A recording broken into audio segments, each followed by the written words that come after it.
What happens when a single moment of rage on a private jet collides with the immeasurable power of the 1%? You're about to find out. This isn't a story about a simple argument at 30,000 feet.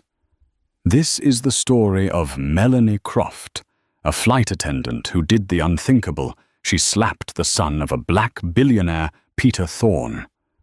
But the real story isn't the slap. It's what happened in the seconds that followed when the engines of the Gulfstream G700 went silent. The flight froze on the tarmac, and a war began that would decimate livers, expose dark secrets, and prove that sometimes the only thing more dangerous than losing control is trying to have too much of it. The air inside the exclusive Onyx wing of Teterboro Airport didn't just smell clean, it smelled expensive. It was a curated aroma of Italian leather, freshly brewed single-origin coffee, and the faint, crisp scent of money, old, new, and limitless. It was here that Aura Air, the most exclusive charter airline on the planet, catered to a clientele who didn't just fly. They commanded the skies. Melanie Croft, senior flight attendant for Aura Air, smoothed down the front of her tailored uniform for the 10th time. Today was a big one. The client was Marcus Thorne, the founder and CEO of Thorne Dynamics, a man whose net worth was a subject of whispered debate and open admiration on the pages of Forbes and the Wall Street Journal. At 58, Thorne wasn't just a billionaire. He was an icon, a self-made titan of the logistics and tech world who had shattered glass ceilings with a sledgehammer of sheer will and intellect. He was also one of the very few black men to have ever reached such a stratosphere of wealth and power. But today's flight wasn't for Marcus. It was for his son, Peter Thorne, age 22, and his entourage. Melanie had worked the Thorne flights before. Marcus was demanding but professional, a man who appreciated precision and quiet competence. His son was different. Peter wore his father's wealth like a second skin, a layer of armor that made him feel invincible and rendered everyone else invisible. As she reviewed the passenger manifest, Melanie's jaw tightened. Peter Thorne, Liam Hayes, his perennial sidekick, two young women listed only as guests of Mr. Thorne, who had a habit of changing their names as often as their outfits. The flight plan was simple: Teterboro to St. Bart's, a weekend of sun, sand, and sin, funded by a fortune Peter had never earned. A knot of anxiety tightened in Melanie's stomach. It had been a rough month. Her daughter Lily had been sick, a nasty bout of pneumonia that had eaten through their savings, and Melanie's paid time off.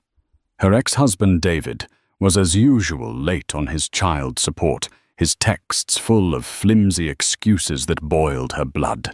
She had taken this extra shift a last-minute swap for the lucrative bonus pay that came with a high-value client like Thorne. She needed the money, desperately. She just had to get through the next 6 hours with a serene smile plastered on her face. The roar of a blacked-out Mercedes Maybach pulling up on the tarmac signaled their arrival. Peter Thorne emerged, not so much stepping out of the car as being presented by it. He was dressed in a coordinated silk lounge set that probably cost more than Melanie's monthly mortgage payment. His friend Liam trailed him a perpetual echo, and the two women, all legs and designer sunglasses, giggled behind them. "Melanie, good to see you." Peter said, his greeting less a pleasantry and more a confirmation that his servant had arrived. He didn't make eye contact, his attention already on his phone. "Welcome aboard, Mr. Thorne," Melanie said, her voice a study in professional warmth. "Mr. Hayes, ladies, can I get you settled in?" They swept past her into the cabin of the Gulfstream G700, a marvel of bespoke aviation. cream leather seats, polished mahogany, and a state-of-the-art entertainment system. Peter immediately threw his carry-on onto a seat, scuffing the pristine leather. "Champagne, the good stuff, and tell the pilot I want to be in the air 10 minutes ago." Melanie's smile didn't waver. "Of course, Mr. Thorne. I just need to conduct a brief safety announcement once you're seated." Liam snorted. "Dude, we've flown 100 times. We know where the floaty things are. Get the bubbles." The girls giggled in agreement. Melanie felt a familiar prickle of anger. It wasn't just the dismissiveness. It was the utter lack of regard for the rules, the procedures that were there to keep them all alive. She had seen it 100 times with the ultra-rich, a belief that their wealth exempted them from the mundane laws of physics and federal regulations. "It's FAA policy, sir," she said, keeping her tone light but firm. "It will only take a moment." Peter finally looked at her, his eyes cold and appraising. "Fine. Do your thing. Make it quick." She ran through the safety briefing, her words falling into the dead air of their indifference. They were all on their phones, scrolling, texting, absorbed in their digital worlds. As she finished, she moved to the galley to prepare the drinks. The galley was her sanctuary, a small, organized space where she was in control. She took a deep breath, picturing Lily's smiling face. Just get through the flight. She returned with a silver tray, holding a chilled bottle of Dom Perignon and 4 crystal flutes. As she poured, one of the girls who had introduced herself as Kiki pointed to the bowl of mixed nuts on the center table. "Ooh, can you bring some more of those? I'm like starving." Melanie paused. "Of course, but before I do, I must confirm. Does anyone on board have any allergies? Specifically, a nut allergy?" It was standard procedure, a crucial one. An anaphylactic reaction at 40,000 feet was a life-or-death emergency. Peter waved a dismissive hand. "No, no one cares. Just bring the nuts." "Sir, I do need a verbal confirmation from everyone for the flight report," Melanie insisted. It was a lie, but a necessary one, to ensure she got a clear answer. "Your father, Mr. Thorne, is very particular about safety protocols." Mentioning his father had the desired effect. Peter's jaw clenched. He hated being reminded that the plane, the pilot, the champagne, all of it belonged to Marcus. "Fine," he snapped. He glanced at Liam. "No." At the girls. "No, happy." Melanie's eyes lingered on the second girl, Tiffany, who had been quiet, scrolling through her phone. "Ma'am?" Tiffany looked up, startled. "Oh. No, I'm fine." Something in her hesitation, a flicker of uncertainty, set off an alarm in Melanie's head. She had been a flight attendant for 15 years. She had a sixth sense for this stuff. "Are you absolutely certain?" Melanie pressed gently. "We have cashews, almonds, and pistachios in that mix. Some people have reactions to specific types." Peter slammed his hand down on the armrest, making everyone jump. "For God's sake," she said, "no. Are you deaf, or are you just trying to be difficult? My father pays your salary so you can pour drinks and bring snacks, not so you can interrogate my guests. Now get more nuts and leave us alone."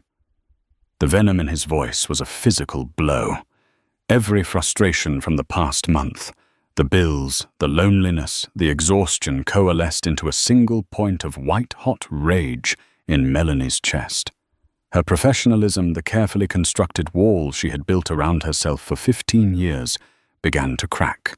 She looked at Peter, at his smug, entitled face, and saw everything she hated about her life.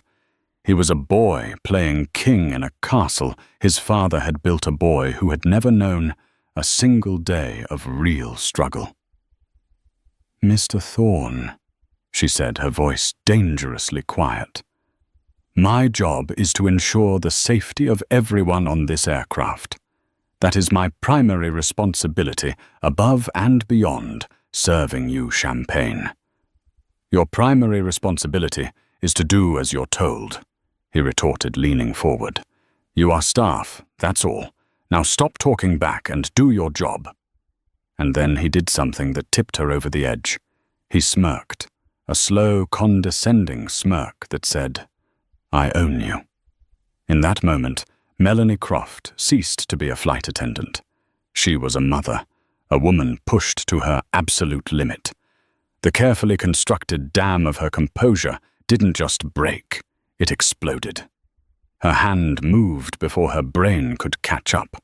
The sound it made was shocking in the quiet cabin, a sharp, stinging crack as her open palm connected with Peter Thorne's cheek.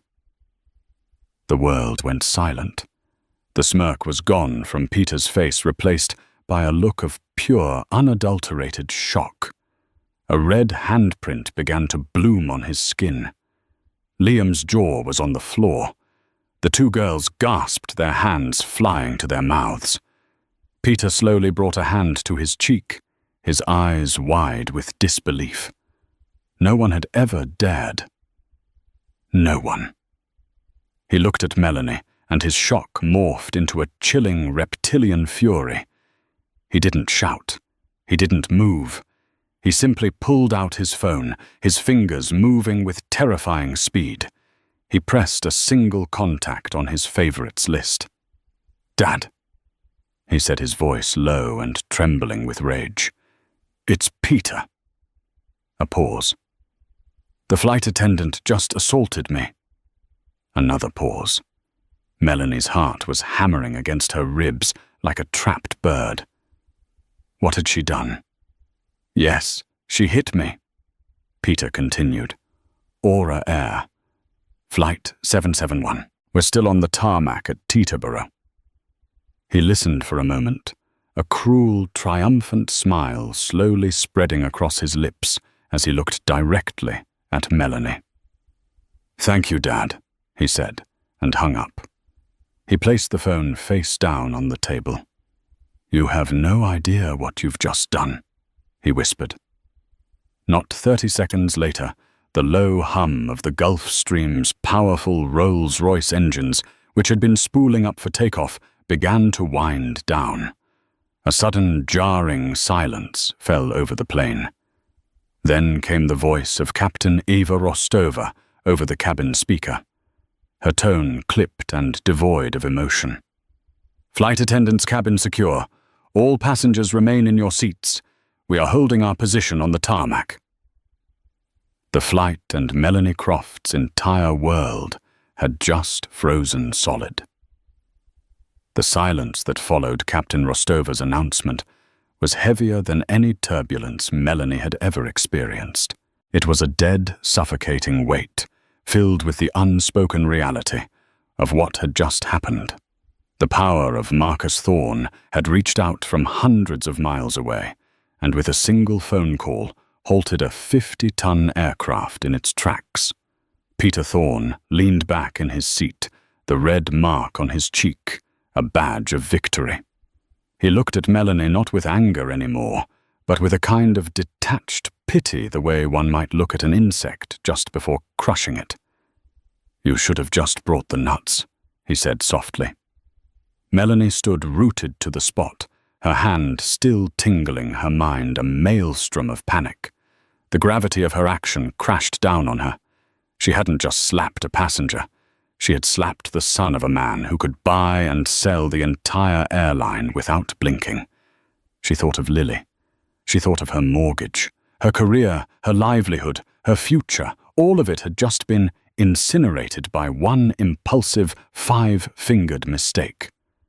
The cabin door hissed open.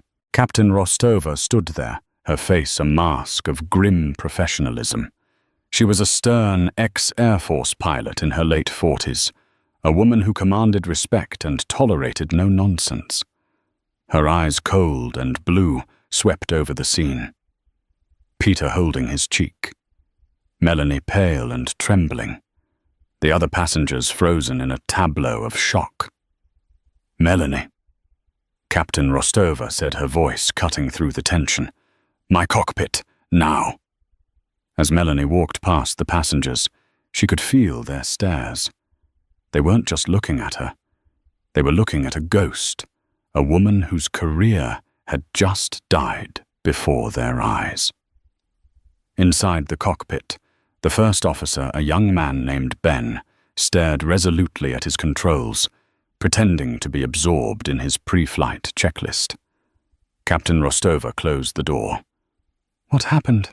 she asked, her voice low and intense. "He was disrespectful." Melanie stammered the words, feeling pathetic and inadequate. "He was demanding, he insulted me. He wouldn't listen to the safety protocol regarding the nut allergy." "Did you strike a passenger, Melanie?" Rostova cut her off, her gaze unwavering. Melanie swallowed hard. "Yes, Captain. I did." Rostova closed her eyes for a brief second, a flicker of something disappointment, frustration crossing her features. When she opened them, she was all business again. "I just got a call from Aura Air's head of operations, who got a call from Marcus Thorne's chief of staff, who got a call from Marcus Thorne himself. The order was direct. Ground the plane. Do not move." "Melanie, this isn't just an incident report. This is an international event." I lost my temper," Melanie whispered, tears finally welling in her eyes. "I'm so sorry." "Sorry isn't going to cut it," Rostova said, her tone softening slightly but still firm. "Go to the rear galley. Stay there. Do not interact with the passengers. Do not say another word. Do you understand?" "Yes, Captain." As Melanie retreated to the galley, the sound of approaching sirens began to bleed through the fuselage. Red and blue lights flashed across the tarmac, painting the cabin in strobing colors of doom. 2 black SUVs, the kind used by federal agents, or in this case, the infinitely more powerful private security of a billionaire, pulled up alongside the jet. The cabin door opened again. This time it wasn't the captain. It was a man in a flawlessly tailored Tom Ford suit. He was tall, impeccably groomed, with the calm, predatory stillness of a shark. "Peter," the man said, his voice smooth as polished marble. "Are you all right?" "I'm fine, Arthur," Peter said, though he gestured to his cheek for effect. Arthur Finch was Marcus Thorne's lead counsel and chief fixer. He was a legendary figure in corporate law, a man who didn't argue cases so much as make problems disappear. His presence on the tarmac, less than 20 minutes after the phone call, was a terrifying display of the Thorne machine's efficiency. Finch's eyes, cold and analytical, found Melanie cowering in the galley. He didn't address her. He didn't even acknowledge her as a person. He simply turned to one of the security men who had followed him on board. "Secure her personal effects. Escort her to the first vehicle," he commanded. "She is not to speak to anyone." 2 hulking security guards moved toward Melanie. This was it. She was being arrested. Or worse, she didn't resist. She was too numb. They took her purse and her small crew bag, their movements efficient and impersonal. As they led her toward the door, she passed Peter one last time. He was sipping the champagne she had poured, a look of serene satisfaction on his face. Walking down the air stairs and onto the tarmac was a walk of shame. The flashing lights, the grim-faced security. The imposing figure of Arthur Finch directing the operation. It all felt surreal, like a scene from a movie. She was placed in the back of an SUV. The door closed with a heavy final thud, sealing her in. Inside the plane, Arthur Finch was in damage control mode. He spoke quietly to Liam and the 2 young women. His tone was reassuring, but his message was clear. They had seen nothing. They would say nothing. A representative from Mr. Thorne's office would be in touch to express his gratitude for their discretion.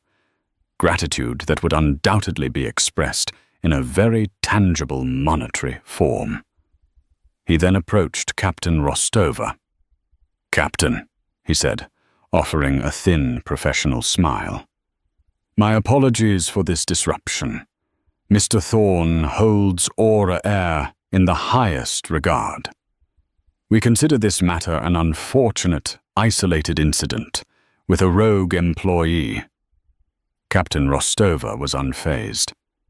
"Mr. Finch, I have a passenger who was assaulted and an employee who is now in the custody of your private security. I will be filing a full report with the FAA and the Port Authority." "Of course," Finch said smoothly. "As you should. We will cooperate fully. Our only concern is for the well-being of young Mr. Thorne. We will be making arrangements for him and his guests to continue their trip on another aircraft.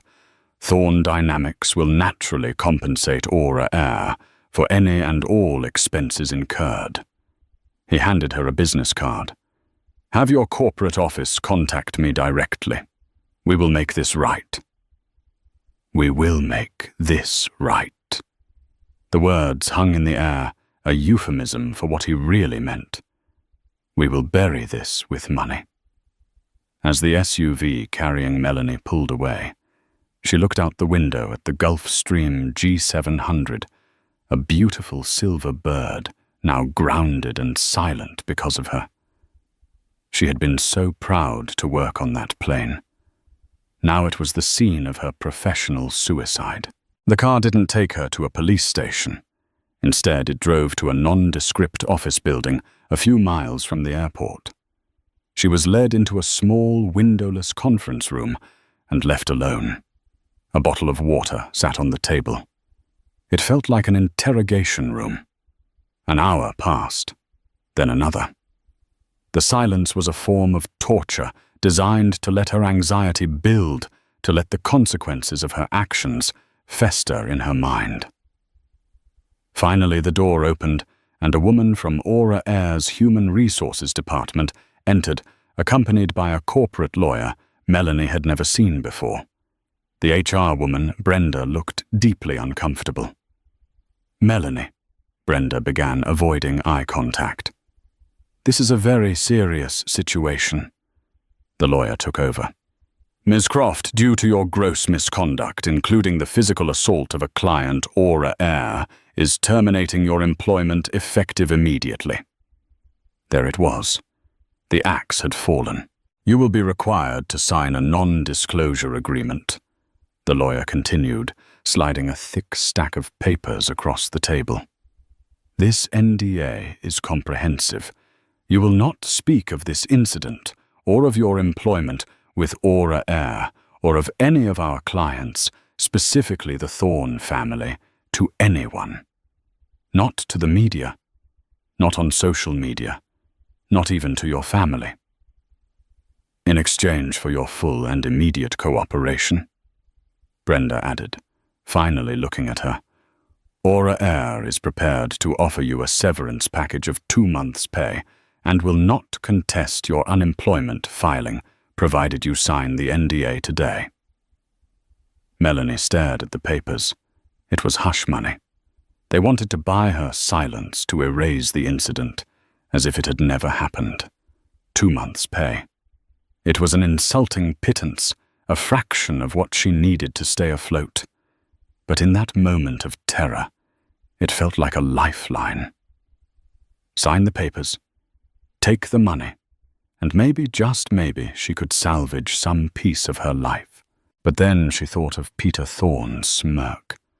She thought of the casual cruelty, the way he had dismissed her, the way his father's power had descended like a thunderbolt. Something inside her hardened. It wasn't just about the slap anymore. It was about the crushing, arrogant power that had followed. They thought they could just swat her away like a fly. "And what if I don't sign?" Melanie asked, her voice surprisingly steady. The lawyer's expression soured. "If you don't sign, you will receive no severance. Aura Air will aggressively contest your unemployment claim. Furthermore, Mr. Thorne is fully prepared to press criminal assault charges against you. With 4 witnesses, he will have no trouble securing a conviction. You'll have a criminal record, making it nearly impossible to find a new job. Mr. Finch's office has also made it clear they are prepared to file a civil suit against you for personal injury and emotional distress. They will litigate you into bankruptcy. They will take your house. They will ruin you. He leaned back, confident. So you can take the 2 months' pay and disappear quietly, or you can fight and lose everything. The choice is yours. Melanie looked at the NDA, then at the 2 stoic faces in front of her. The fear was still there, a cold knot in her gut. But now it was mixed with a new defiant anger. They hadn't just fired her. They had threatened her, cornered her, and tried to bully her into oblivion. She pushed the papers back across the table. "I'm not signing anything," she said. "And you can tell Mr. Finch and his client that if they want a fight, they're going to get one." The lawyer sighed, a look of weary condescension on his face. "You're making a terrible mistake, Miss Croft." "Maybe," Melanie said, standing up. "But it's my mistake to make." As she walked out of the room, leaving her job, her severance, and her security behind, she had no plan. No money. No lawyer. All she had was a burning sense of injustice and the terrifying, liberating knowledge that she had nothing left to lose. The war had begun. Melanie stepped out of the office building into the grey New Jersey afternoon, feeling like a soldier who had just deserted her post. The bravado she had shown in the conference room evaporated in the open air, replaced by a raw, gnawing panic. She had no job. She had a mortgage payment due in 2 weeks. She had a daughter who depended on her for everything, and she had just declared war on a billionaire. She took a bus home, unable to afford a taxi. Every face on the bus seemed to be judging her. Every srun she heard in the distance made her flinch, expecting to be arrested at any moment. When she finally got back to her modest suburban house, she walked in and collapsed onto her sofa, the full weight of her decision crashing down on her. Meanwhile, the story was beginning to leak. Despite Arthur Finch's best efforts to plug the dam water, finds a way to seep through the cracks. A ground crew member at Teterboro had seen the commotion and texted a friend who worked for a celebrity gossip blog. A passenger in another private jet had filmed the flashing lights around the Aura Air Gulf Stream on their phone. Whispers turned into rumors, and rumors turned into digital chatter. The first story to break was on a sleazy site called Jet Set Junkie. The headline was pure clickbait. AIR Rage Mystery Woman ejected from Thorne Air's jet. The story was thin on details, heavy on speculation. But it was enough. The real earthquake hit 6 hours later. Isabel Rossi, a sharp, ambitious investigative journalist for the online news outlet The Vanguard, got a tip. Her source was anonymous, but credible, someone inside Aura Air's corporate structure who was disgusted by the company's immediate capitulation to Thorne. The source gave Rossi the key details. The employee's name was Melanie Croft, a 15-year veteran flight attendant.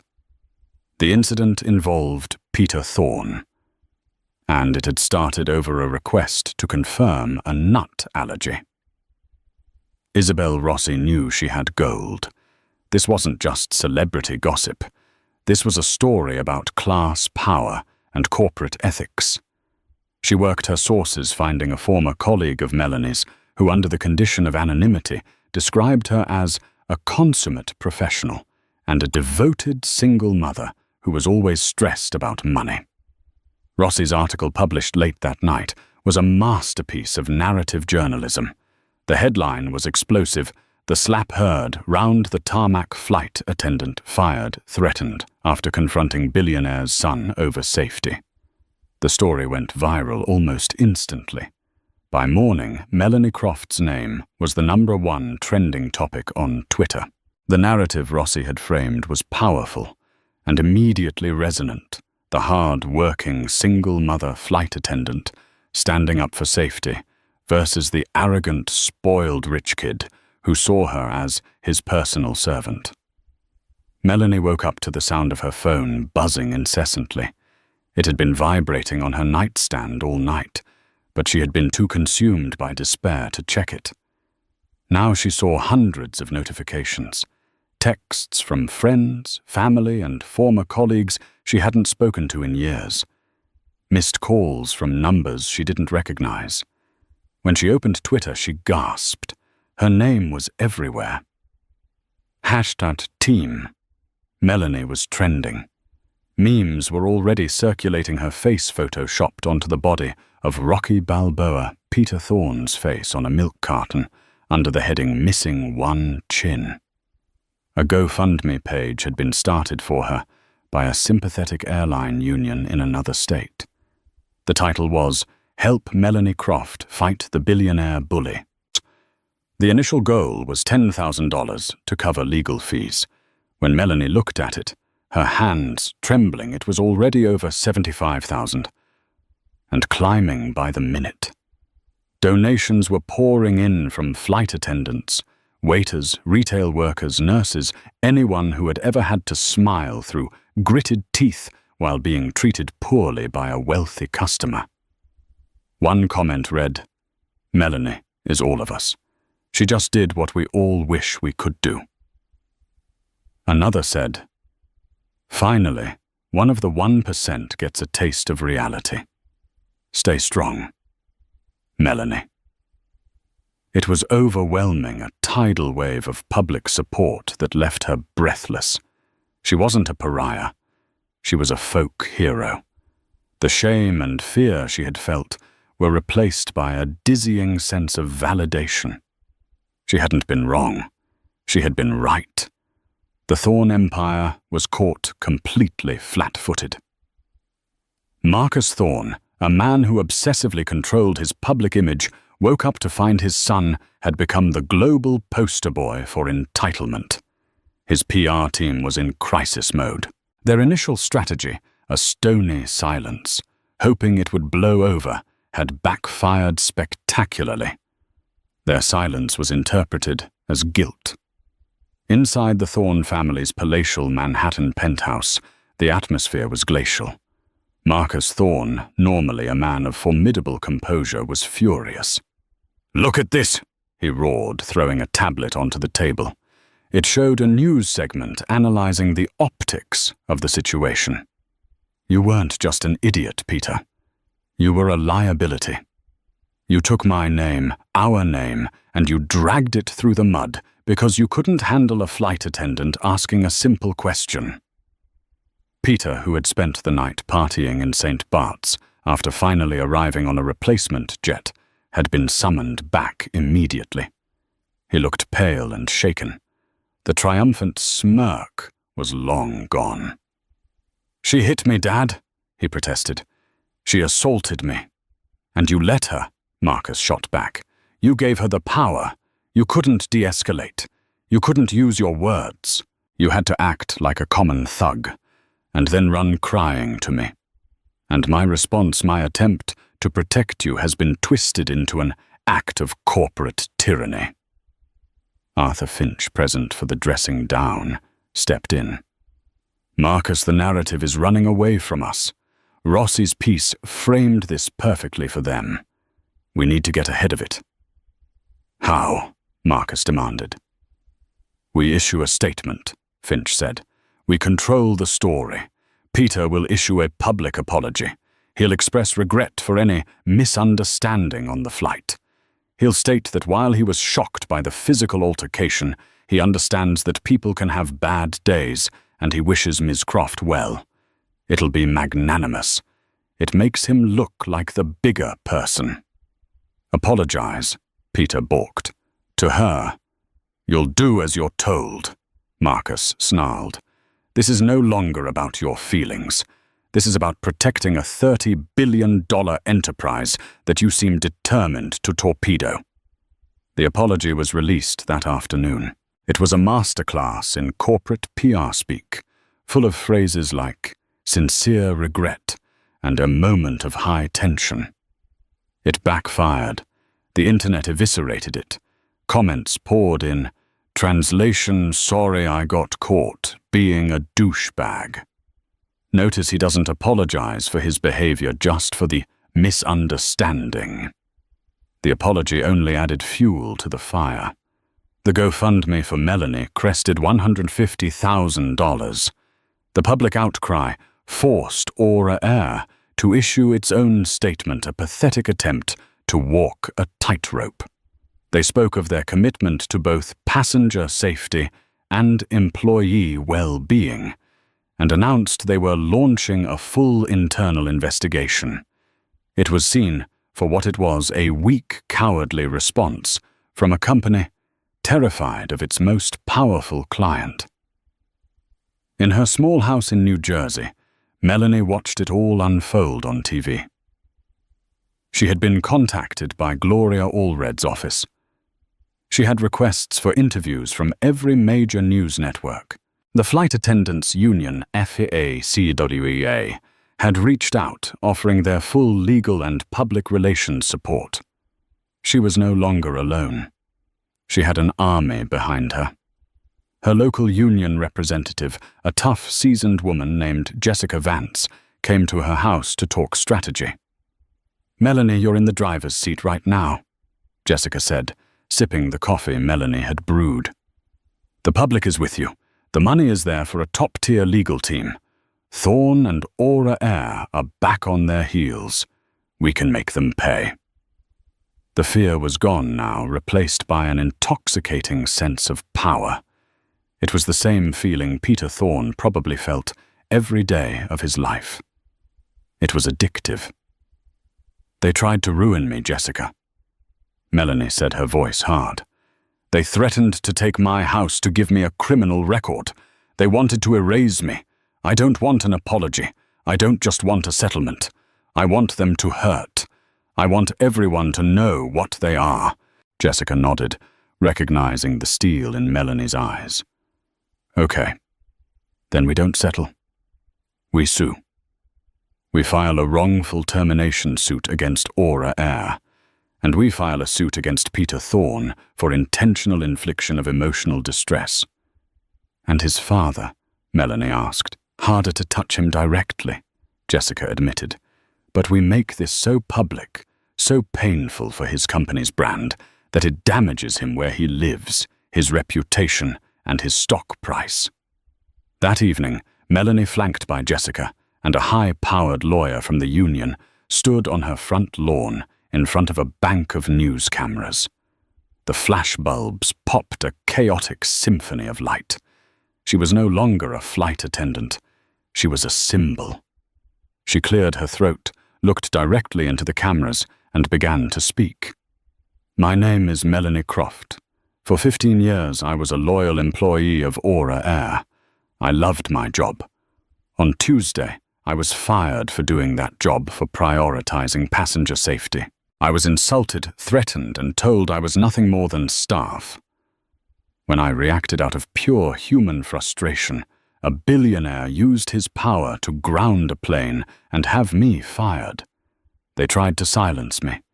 They offered me money to hide the truth. But I am not for sale, and I am not afraid. Mr. Thorne, you and your son picked a fight with the wrong woman." The statement was a declaration of war. It was carried live on every news channel. In his penthouse, Marcus Thorne watched his face like stone. The slap had become a tremor. Now Melanie Croft had just triggered the earthquake. The fight wasn't just about a slap anymore. It was about everything. And it was about to get much, much dirtier. The lawsuit landed like a bomb. Melanie Croft versus Aura Air Inc. and Peter Thorne. The allegations were explosive wrongful termination defamation, intentional infliction of emotional distress, and creating a hostile work environment. Melanie's legal team, funded by the now enormous GoFundMe, which had surpassed $500,000, was a powerhouse firm that specialized in taking on corporate giants. They weren't just filing a lawsuit, they were launching a crusade. The initial phase of the legal battle was discovery, a process where each side is forced to turn over relevant documents, emails, and communications. For Melanie, this was a source of empowerment. For the Thorns, it was a threat. Arthur Finch and his legal team fought every request, filing motions to quash subpoenas and limit the scope of the inquiry. But the judge, a no-nonsense woman who seemed unimpressed by the Thorn family's reputation, allowed most of Melanie's requests to proceed. Aura Eyre was forced to turn over Melanie's complete employment record, as her lawyers had hoped it was pristine. 15 years of glowing performance reviews, commendations for handling in-flight medical emergencies, and not a single disciplinary action. This painted a clear picture. Melanie wasn't a rogue employee. She was a model one who had been pushed to a breaking point. The public feasted on these revelations. Every small legal victory for Melanie was amplified by the media and celebrated online. She became a regular fixture on cable news, articulating her case with a newfound eloquence and fire. The shy, frightened woman was gone, replaced by a confident, media-savvy warrior for the working class. She was powerful, and she loved it. But power, as Melanie was beginning to learn, is a poisoned chalice. Her newfound fame began to change her. The constant adulation, the supportive messages, the feeling of being on the right side of history, it started to warp her perspective. She began to see the fight not just as a quest for justice, but as a personal vendetta. Her conversations with her legal team became less about strategy and more about punishment. "I want to see his text messages," she demanded in one meeting. "I want to see Peter's texts with his father right after the slap. I want to know exactly what they said about me." Her lead lawyer, a shrewd man named Ben Carter, cautioned her. "Melanie, we have to be careful not to look like this is purely a fishing expedition. Let's focus on the corporate malfeasance." "It is personal, Ben," she retorted. "They made it personal when they threatened my daughter's home." Aura Eyre, desperate to extricate itself from the PR nightmare, offered a substantial settlement. A 7-figure sum, a public apology, and a commitment to revise their employee support policies. It was a huge win, more money than Melanie had ever dreamed of. Jessica Vance, the union rep, was ecstatic. "Melanie, this is it. We did it. You take this, you're set for life. You can put all of this behind you." Melanie looked at the offer. A year ago, it would have been a miracle. Now it felt like an insult. "No," she said, her voice cold. Ben Carter stared at her. "Melanie, this is an incredible offer. We should seriously consider this." "They're not offering it because they're sorry," Melanie countered, her voice rising. "They're offering it to make this go away, to protect Thorn. And what about Peter? Does he get away with it? Does he just write a check and go back to his life?" "No. I want my day in court. I want him on the stand under oath. I want a jury to hear what he did." She was rejecting millions of dollars out of pride, out of a desire for revenge. Jessica and Ben exchanged a worried look. The heroic victim was beginning to sound like an obsessive crusader. They reluctantly conveyed her rejection of the offer. The rejection stunned Arthur Finch and the Thorn legal team. They had assumed she was motivated by money. Her refusal signaled something more dangerous. She was motivated by ideology, and ideologues were unpredictable. With the settlement off the table, Finch knew they had no choice but to fight, and to fight dirty. The gloves came off. Finch hired a team of the most ruthless private investigators in the country. Their mandate was simple: find everything there is to know about Melanie Croft. Dig into her past, her finances, her relationships, her sealed records. Find the skeleton in her closet and drag it into the light. While the investigators went to work, Melanie's team was making a breakthrough of its own. Sifting through thousands of pages of Thorn Dynamics corporate documents they had subpoenaed on the long-shot premise of proving a pattern of intimidating behavior, a junior paralegal flagged a series of transactions from 6 years prior. A small independent logistics company in Ohio. Croft & Son Logistics had been driven into bankruptcy following a hostile takeover by a subsidiary of Thorn Dynamics. When Ben Carter saw the name, his blood ran cold. He called Melanie immediately. "Melanie," he said carefully, "I need to ask you about your ex-husband, David. What was the name of his company?" "Croft & Son Logistics," she said. "It was his father's company." "Why?" Ben took a deep breath. "Melanie, according to these documents, the company that acquired his assets and forced him into bankruptcy was a shell corporation owned by Thorn Dynamics." Silence on the other end of the line. For a full 10 seconds, Melanie said nothing. Then a low, guttural sound, something between a gasp and a sob. The bankruptcy had destroyed her marriage. David, a proud man, had been broken by the loss of his family's legacy. He had fallen into a depression, started drinking heavily, and become a ghost of the man she had married. That was why he was always late on child support. That was why her life had been a financial struggle for the past 6 years. All this time, the architect of her personal misery, the invisible hand that had wrecked her family, was Marcus Thorn. The slap the firing, it wasn't the beginning of her conflict with the Thorns. It was just the latest chapter in a war she hadn't even known she was fighting. The discovery transformed her. Her quest for justice morphed into a white-hot, all-consuming rage. This was fate. This was cosmic retribution. She wasn't just fighting for herself anymore. She was an avenging angel for her broken family. She immediately leaked the information to Isabel Rossi at the Vanguard.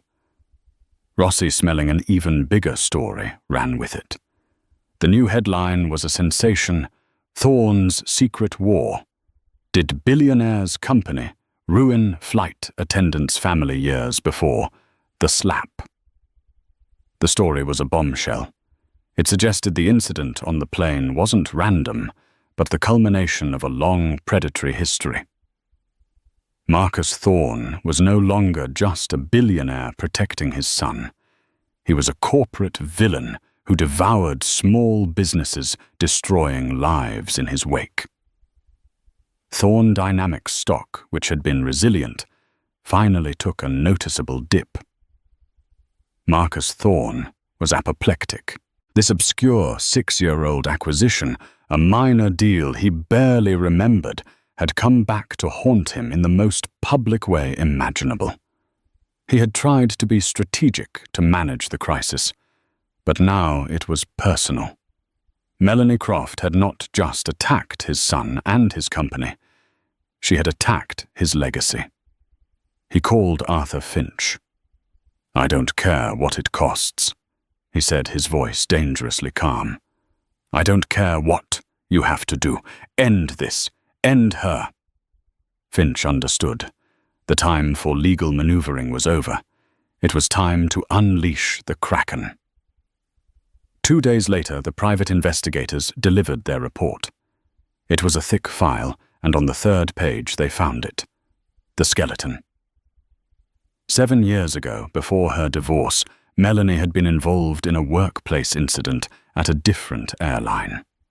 A passenger had been verbally abusive, and Melanie, under stress from her husband's failing business, had snapped. She hadn't hit him, but she had screamed at him a tirade so intense that the passenger had a panic attack. The incident had been quietly settled, with Melanie being forced to attend anger management counseling and sign an NDA. The record was sealed. It was the one secret she had ever kept. Arthur Finch smiled. It was more than enough. He didn't leak it to a gossip blog. That was too crude. He leaked it to a respected conservative-leaning newspaper known for its skepticism of viral victims.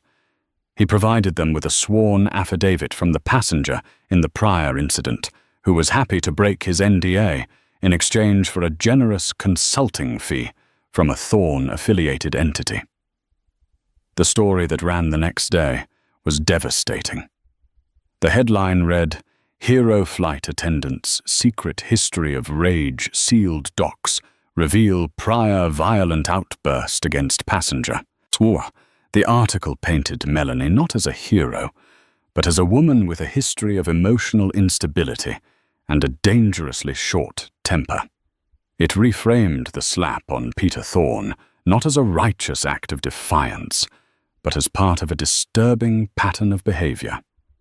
It included quotes from anonymous former colleagues, likely paid by Finch's investigators, who described her as difficult and prone to meltdowns. The public narrative, once so firmly in her corner, began to fracture. The comments on social media shifted. Wait, so she's done this before? I'm starting to think the billionaire kid might have had a point. #Team Melanie is awfully quiet today. The GoFundMe donations slowed to a trickle, then stopped. People who had seen her as a symbol of their own struggles now saw a woman who might just be unstable. Her power, built on the foundation of a simple, clean narrative, was crumbling now that the story had become complicated, messy. Melanie was shattered. They had found her one vulnerability and driven a knife into it. At her next press conference, the questions weren't sympathetic anymore. They were sharp, accusatory. "Ms. Croft, why didn't you disclose this prior incident? Is it true you were forced into anger management? Can you really claim to be a victim when you have a history of aggressive behavior?" She stammered, tried to explain the context, the stress she was under. But it sounded like an excuse. The public's love affair with her was over. They had lifted her onto a pedestal, and now, with the same fickle energy, they were getting ready to tear it down. The chalice of power she had been drinking from was, she realized too late, filled with poison. And she had drunk it to the dregs. Arthur Finch's counterattack was a masterstroke of character assassination. The story of Melanie's prior workplace incident, expertly leaked to a respectable newspaper, was devastating. It didn't just tarnish her image. It reframed the entire narrative. She was no longer a righteous victim, but a woman with a pattern of instability and aggression. The article, complete with a paid-for affidavit from the previous passenger, painted her as a volatile opportunist. The public tide, once a tidal wave of support, reversed with breathtaking speed. The #Team Melanie hashtag became a cesspool of doubt and recrimination. Her GoFundMe page was disabled.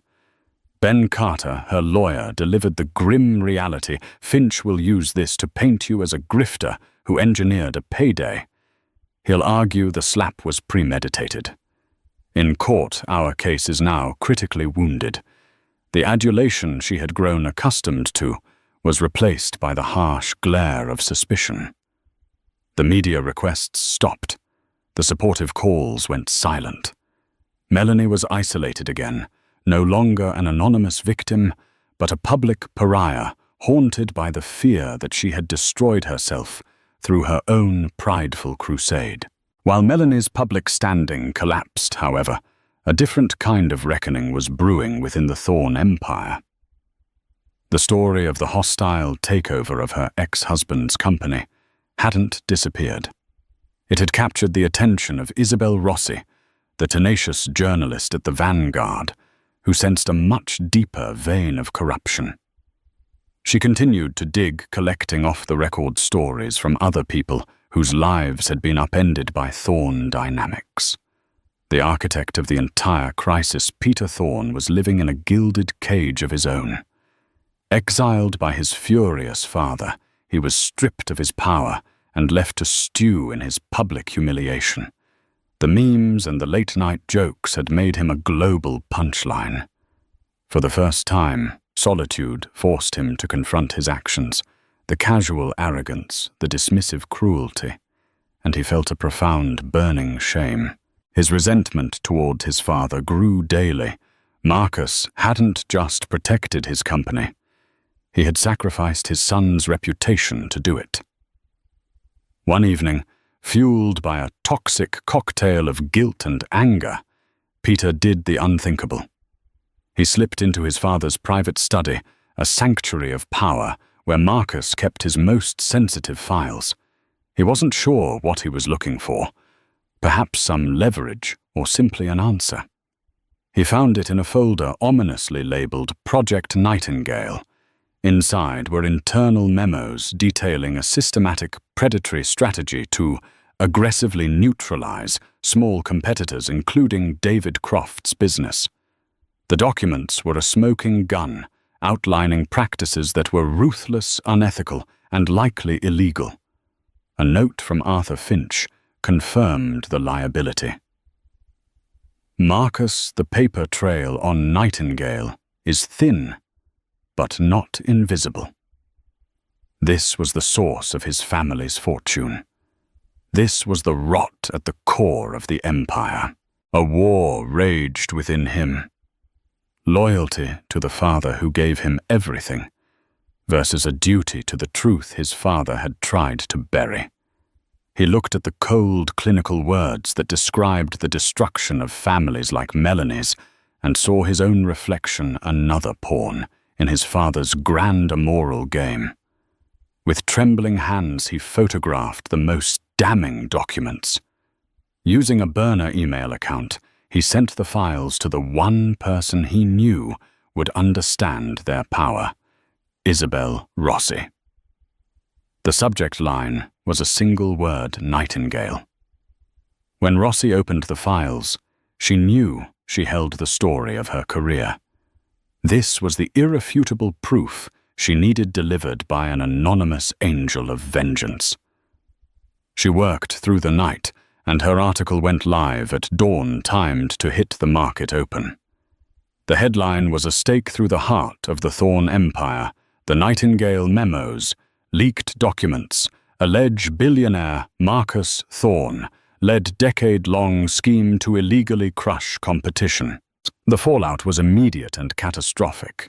The Department of Justice and the SEC announced formal investigations within hours.